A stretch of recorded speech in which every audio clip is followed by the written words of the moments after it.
Goals are major to a genuinely success-oriented person. Without them, you're just playing around.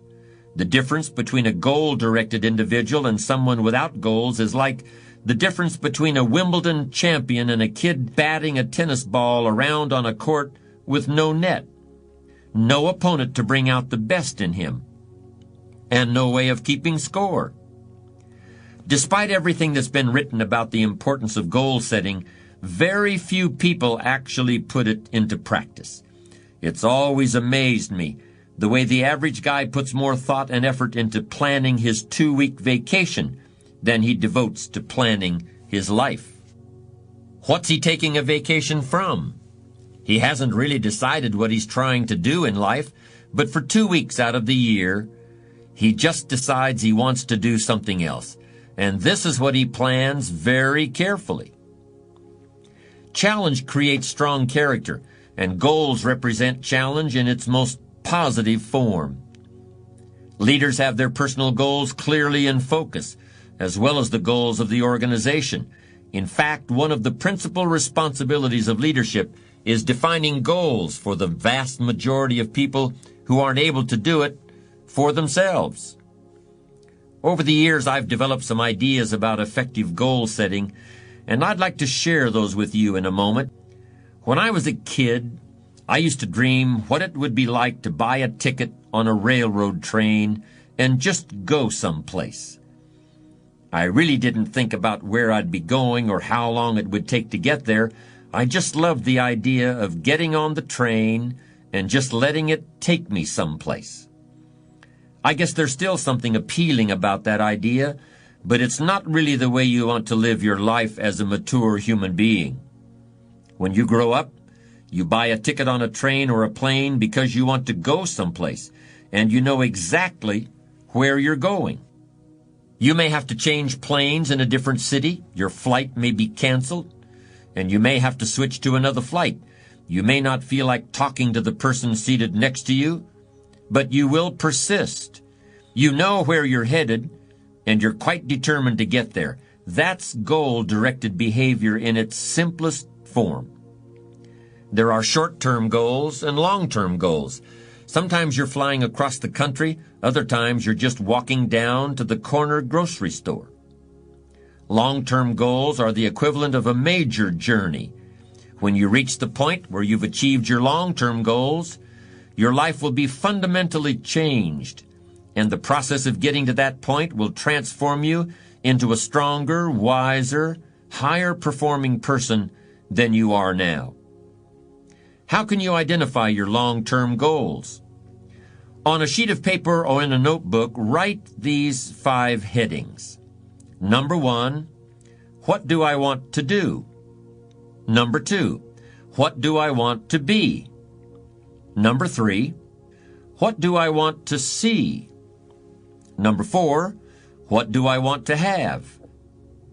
And number 5, where do I want to go? Now, under each of these categories, write down several possible long-term goals. Be very relaxed about this. Just allow your mind to flow and come up with 3 to 6 ideas for each category. Don't worry about a lot of details at this point, and don't spend too much time describing a particular goal. In category number 1, for example, what do I want to do? Suppose you want to write a book about the history of your family, going back to the arrival of your great-grandparents in the United States. Just quickly jot down family history. Then as you look down the list of categories, it occurs to you that you've always wanted to see the pyramids in Egypt, so you write pyramids. Keep writing down ideas as long as the list of categories continues to inspire you. You'll probably be surprised at some of the things that turn up. You may have kept a great many desires and aspirations hidden in the back of your mind, but the opportunity to write them down will move them to the forefront of your consciousness. That's one of the benefits of this technique.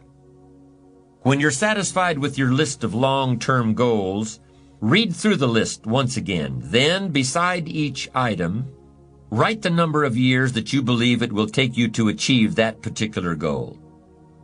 It's best to round off the numbers into 1 year, 3 year, 5 year, 10-year categories. For example, you may estimate that it will take you 10 years to research and write the book on your family history. But you'll need only 5 years to get yourself into a position where you can take a trip to the pyramids. Create a time frame like this for every one of your long-term goals. Immediate goals, those that will take less than a year to achieve, are important too, of course, and we'll deal with those separately in a moment. When you're finished entering your time frames, there should be a fairly balanced distribution of all your goals. If there are many 1- and 3-year objectives, but only a few in the 10-year category, maybe you need to think more about what you really want your life to add up to. What kind of life you really want to build over the long run. But if there's a preponderance of 10-year goals, and relatively few of the shorter-term variety, this may be an indication that you're putting things off, that you're focused too much on where you'll be at the end of the day and not enough on what you can accomplish right now. Keep working on your list, adding and subtracting goals with various time frames until you've created a more or less even distribution. Now comes the really challenging and interesting part. So far, you've just been adding things to the list, but now it's time to start making some selections. Now you're going to start asking yourself what's really important compared to what might just be sort of fun. Choose 4 goals from each of the 4 time frames, 1 year, 3 year, 5 year, and 10 year. Now you have 16 separate goals. So far, you've only referred to them in shorthand fashion, but now you're going to start seeing them very, very clearly in your mind's eye. You're going to see each goal just as if it were being realized this very minute. And you're going to write down a detailed description of exactly what you see. Do you intend to open a handmade furniture store in 3 years?